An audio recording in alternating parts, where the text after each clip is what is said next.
Kmoe is a producer, singer, and songwriter who is entirely in a lane of their own. And their latest album, K1, is an absolute showcase of everything that makes them so unique. So today I'm diving deep and revealing the secrets behind Kmoe's production. And this includes his signature distorted guitars, his drums, often fusing acoustic and electric elements together, his use of synths, yet again in tandem with acoustic elements, and the switch-ups. So let's get right into uncovering the genius behind Kmoe's production. And the first thing we're gonna get into are the guitars. Now, there's two ways you can approach making guitars for these kind of beats. The first option is just to play them live if you have a guitar. And don't worry if you're not good at playing the guitar, I'm gonna go over some things that are gonna make playing guitar for these kind of beats easier. And the second option is just to find samples online through Splice, Looperman, or any kind of loop kits that you can find. If you have a guitar at your disposal, I heavily recommend making use of option 1, recording them live. And this is because it allows for more variation within your beat. When you download a loop online, it's just an 8 or 16 bar loop that you have to repeat throughout the entirety of your beat. Whereas if you record something live, you have the free will to change up a chord progression or add in some new techniques or make a different guitar pattern for the verse, stuff like that. It's just gonna make your beats much more interesting at the end of the day. So as for techniques to record guitar, even if you're not that good, I heavily recommend making use of alternate tunings. Two of my favorite ones to work with that are incredibly easy, especially for playing like big shoegazy type chords, are going to be D, A, E, A, C sharp, E, and F, A, C, G, C, E. These are both open tunings, meaning you can just strum on the guitar and it plays a chord. And if you want to know more about these tunings, I have a full video going over making melodies with these tunings. So if you want to check it out, it's going to be in the top left or right. I don't remember which one's which. But now let's go into what you should actually be playing with your guitar. First, you're going to want to start off with some kind of strummed chord progression to create the rhythmic and melodic foundation for your melody. And it doesn't even have to be anything too crazy or technically complex. You just want to make sure it's melodically pleasing, since most of it is going to get buried in the rest of the layers of the track.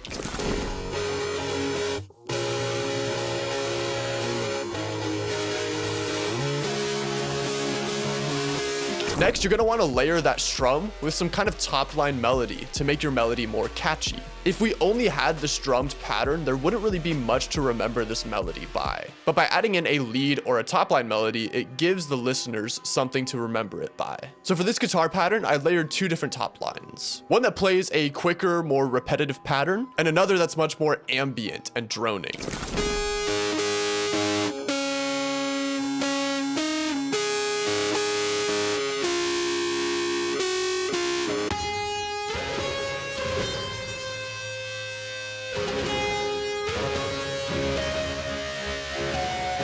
So with that being said, this is what all of our guitar layers sound like together.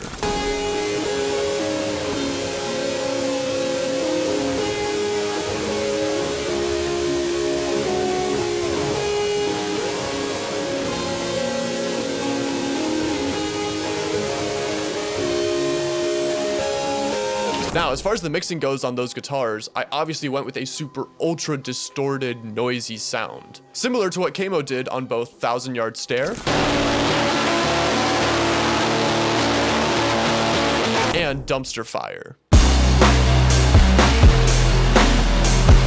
And to achieve that sound, you're going to make use of two different types of plugins. The first is going to be some type of amp simulator. Now, I'm partial to archetype amp simulators, but really any amp simulator will do the job. And you're going to want to find a preset within your amp simulator that has very heavy distortion. And the second plugin you're going to want to make use of is some type of distortion plugin. Now, one that I see artists in this sphere like Jane Remover make use of is going to be Destructor, which is a native FL Studio plugin. And with this plugin, you can just scroll through the presets until you find something that you like. There's surprisingly a lot of creative sounding presets within this plugin. Now, the reason why you stack both the amp simulator and the distortion plugin rather than just throwing down a distortion plugin is because if you're recording directly into your interface, there's nothing amplifying your guitar signal. It's just the direct signal. So you want to have something that replicates recording from an amp. That way your guitar doesn't sound super thin and dry. And something you can optionally throw down for lead patterns is going to be some kind of reverb after the distortion. This not only makes the lead guitar sound much more big, but it also kind of smoothens out that distortion, which can be a nice contrast between your ultra distorted strumming pattern and this really nice big lead sound. Now, if you're using guitars that you grabbed from Splice or other third-party sources, the same mixing still applies. Just be mindful that most guitar loops online are pre-mixed, so go a bit lighter than I did, and maybe don't make use of an amp simulator because they already probably did. And while I'm in the realm of guitars, I want to mention that instead of using a synth bass, you should use an acoustic bass for these kind of beats. Yet again, I recorded the bass live, but bass is a bit different than guitar, and you could typically get away with using some kind of emulation VST.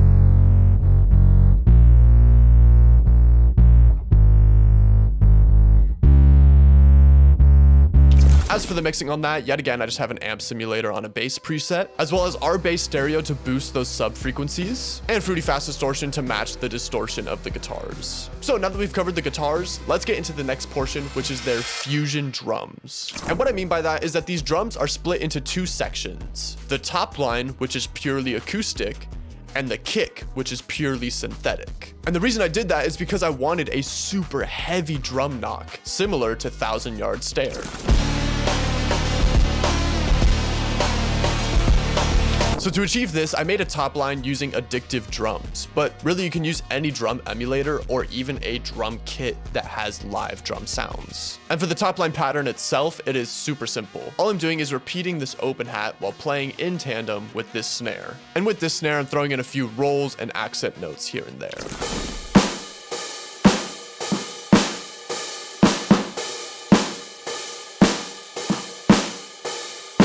Now, as for the kick, I'm making use of this super punchy synthetic kick from my Invasion drum kit. And I have it playing a pattern one would play on an actual kick drum, essentially mimicking the style and technique of an acoustic drum, but while swapping out the sound itself. So this is what both that kick and the acoustic drums sound like together.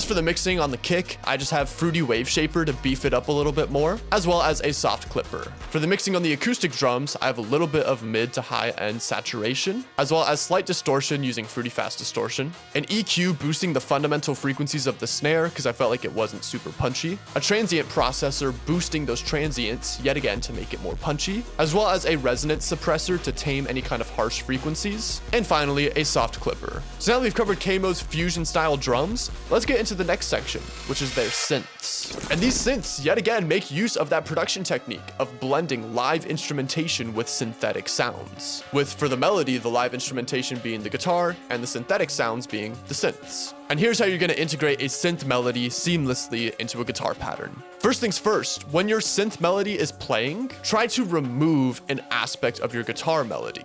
So for example, for this first part of the chorus, I have all of our guitar patterns playing, the strumming and both of the leads. But for the second part of the chorus where this synth comes in, I take out one of the lead patterns. This is because having a bunch of lead patterns stacked on top of each other could crowd the melody a ton and kind of lose the plot of the melody itself. So essentially this synth lead is just acting as a replacement for the guitar lead. Now, as for the pattern itself, it doesn't have to be anything too crazy, but I recommend making use of something called portamento, which is essentially a glide between overlapping notes. And the reason I say that is because this glide is going to mimic the sound of sliding across a fretboard on a guitar. This obviously is something that isn't essential to the sound, but it gives your melody a sense of theme and cohesion.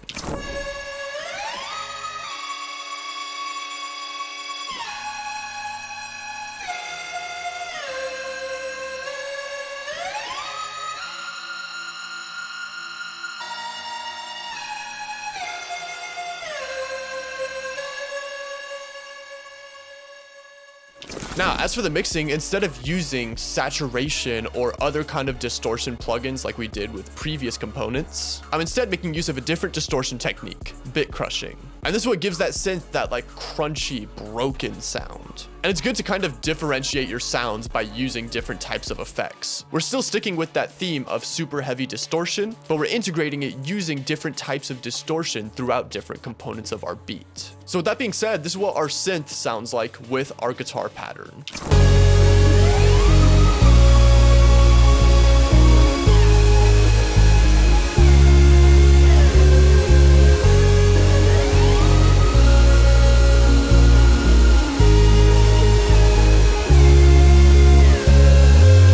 Now that we've covered Kmoe's use of synths, let's get into the final section of his production, which is the switch ups. This wall of noise style of production is super cool, but can be kind of fatiguing for listeners if they have to listen to it for like 4 minutes straight. So it's good to have some kind of switch up that steers away from that and gives them a bit of a break. Not only that, but by having a more mellow section of your track, reintroducing the big noisy section will have a much bigger impact because of the context associated with it. Their ears during that section are used to the more mellow sound, so when that big distortion heavy drop comes back, it's like a shock to them.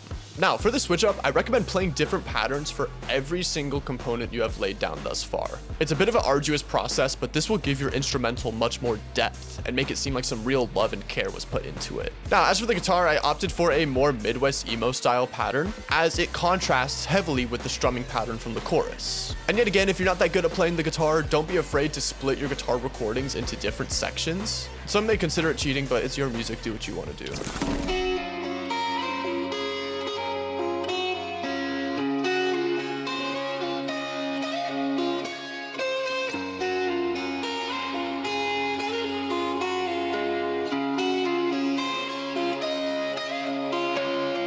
As for the bass, I went with a more funky pattern, playing the root notes of our new progression.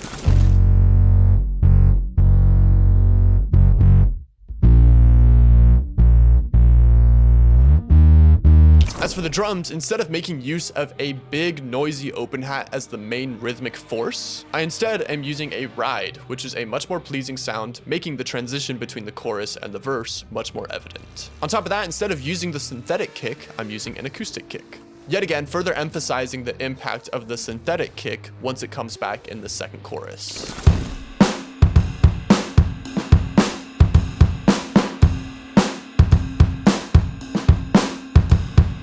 And finally, for the synth, I not only made use of a new synth pattern, but also a new synth sound itself.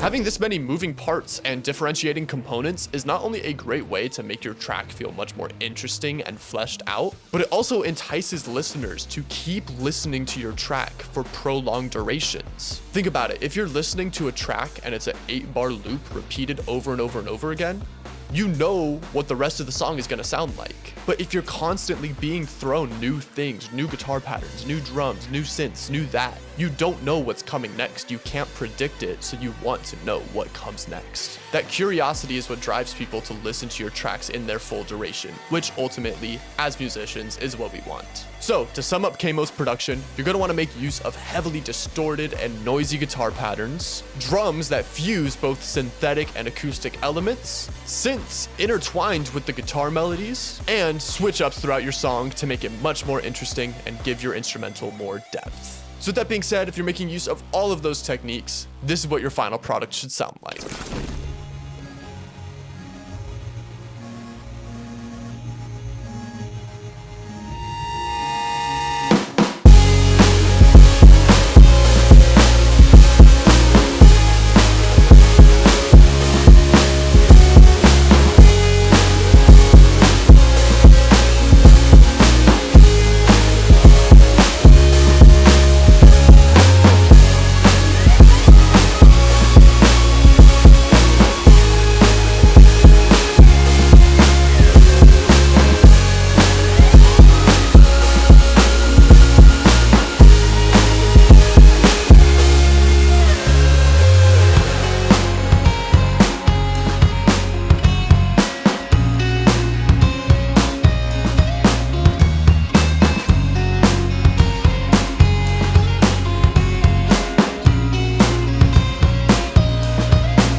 with that being said, that is going to completely sum up the genius behind Kmoe's production. I really hope you enjoyed today's video and learned something new. If you have any questions at all, throw them in the comments down below and I'll do my best to answer them. As well as that, consider checking out my Patreon if you want both the FLP for this beat and the full, raw, unedited video of me making this beat. That way, if you wanted to study the melody making process, the drums, the mixing, the mastering, all that kind of stuff, it's right at your fingertips. And finally, consider subscribing as I post one video a week and one sound kit a month.